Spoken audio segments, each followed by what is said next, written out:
এইবাৰে শেষবাৰ নেকি স্কুটি দিয়া আৰু ইয়াৰ পিছত স্কুটি নিদিব নেকি? এই নিউজটো শুনি চাগে তোমালোক আচৰিত হৈ গৈছে আৰু তোমালোক চিন্তিত হৈ পৰিছা যে স্কুটি বা দিব নিদিয়ে আৰু স্কুটি নটিছখনত বা কি কৈছে। মই কৈছিলোঁ যে স্কুটি নটিছ আহিলে মই জনাই দিম, এতিয়া স্কুটি নটিছ আহিছে মই তোমালোকক জনাম। আৰু চেনেলটো ছাবস্ক্ৰাইব কৰিবা, চেনেলটো ছাবস্ক্ৰাইব কৰিলে তোমালোকৰ লাভ হ'ব।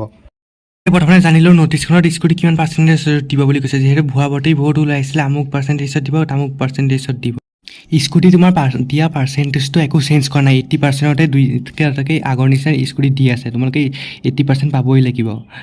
আৰু স্কুটি পোৱাসকলে নিযুত মইনা আঁচনিৰ পৰা বঞ্চিত হ'ব লাগিব। নিযুত মইনা পোৱাসকলে স্কুটি নোপোৱা আৰু স্কুটি নোপোৱাসকলকহে নিযুত মইনা দিব, গতিকে তোমালোকে নিযুত মইনা আঁচনিৰ পৰা বঞ্চিত হ'ব লাগিব আগৰ নিচিনাই। আৰু ল'ৰাসকলেও তেনেকৈ নিযুত বাবু আঁচনি নোপোৱা যদি স্কুটি পোৱা। আৰু হায়াৰ ছেকেণ্ডেৰী দিয়াৰ পিছত তোমালোকে যিকোনো এখন কলেজত নামভৰ্তি কৰিব লাগিব বা ড্ৰপ দিব নোৱাৰিবা। ড্ৰপ দিলে স্কুটি দিয়া নহ'ব।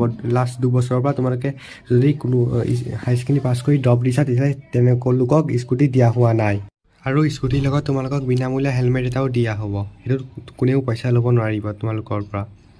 আৰু স্কুটিখনৰ ইঞ্চুৰেঞ্চটো বিনামূলীয়া হ'ব, তাৰ পৰাও তোমালোকে কোনেও টকা ল'ব নোৱাৰিবা। আৰু তোমালোকক কোনোবাই যদি হোৱাটছএপ যোগে বা ফোন যোগে যদি টকা ল'বলৈ কয় তেনেহ'লে তোমালোকে ইলিগেল একশ্যন ল'ব পাৰিবা তাৰ ওপৰত।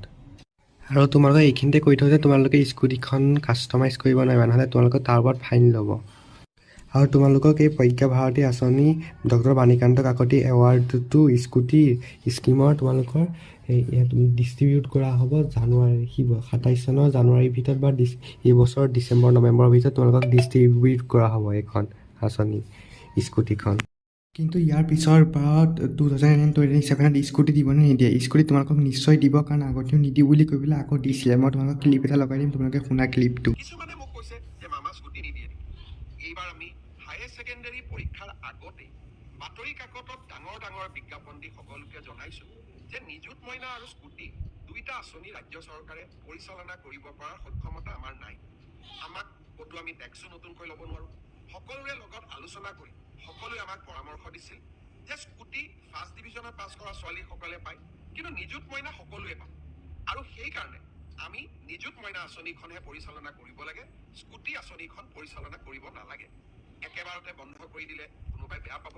সেইকাৰণে এইবাৰ আমি পৰীক্ষাৰ আগতেই সকলোকে কৈছো যে 80% লাভ কৰা ল'ৰা আৰু ছোৱালীকহে এইবাৰ আমি স্কুটি দিম। কিন্তু যিসকলে স্কুটি নাপাব, ছোৱালীয়ে ভাগিনীসকলে, তেওঁলোকে নিযুত মইনা আঁচনি পাব। সেইকাৰণে আপোনালোকে ছ'চিয়েল মিডিয়া বা আন স্থানত স্কুটিৰ কাৰণে পোষ্ট দি নাথাকিব, কাৰণ চৰকাৰৰ বাজেট ইতিমধ্যেই পাছ হৈ গৈছে। আমি সকলো বিধানসভাত বহি একেলগে সিদ্ধান্ত লৈছো যে আমি স্কুটি নিদিওঁ, নিযুত মইনা দিওঁ। গতিকে সিবাৰ নিদিওঁ বুলি কৈও যিহেতু এইবাৰ দিলে, গতিকে এইবাৰ নিদিওঁ বুলি কৈছে, গতিকে সিবাৰ দিবও পাৰে নিদিবও পাৰে। গতিকে তোমালোকৰ ওপৰত নিৰ্ভৰ কৰিব, ল'ৰা ছোৱালী যদি কম হয় নিদিবও পাৰে বা দিবও পাৰে। গতিকে সিবাৰো নিদিওঁ বুলি কৈছিল কিন্তু দিলে, গতিকে এইবাৰো দিবই, তোমালোকে চাই